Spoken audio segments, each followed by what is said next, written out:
علامه ابن قیم رحمت الله علیه لیکلی دی وی یو ماشوم خپل مور او دکی ولا ورکړي د خپل دروازې نه را بار کو په دیکو وی ماشوم له داسې پړ مخه ټیله ورکړه ور پرې وته جړلې وی زه ماشوم ته په تماشای ما مور ورته وی رکشا ما شړلې بس مرا د رکشا مین دې غوسه کیږي اکثر ماشومانو ته بیا د کوره شړي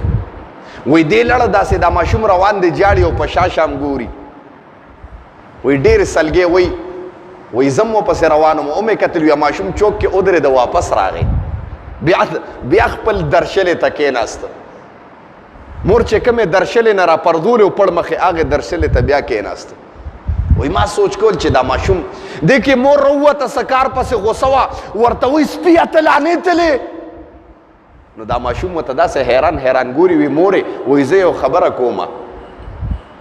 وی داسې کار دی چې زما زړه کې سوچ وکړو چوکه پورې لاړم ما وی که زه په دا بازار کې وګرځم سوال وکم خلکو ته لاس ونیسم چې ماله خیر راکې نو خدای به ما د رزق نه بند نه کړي خیر به خلک راکړي او که چا سره مزدوري وکم ماله به الله ډوډۍ راکوي خو مورې ستا مینه او ستا من ته ما ته بل ځای نه میلاویږي واپس دې دربار ته او دې درشلې ته زه رالم ماشوم مور ته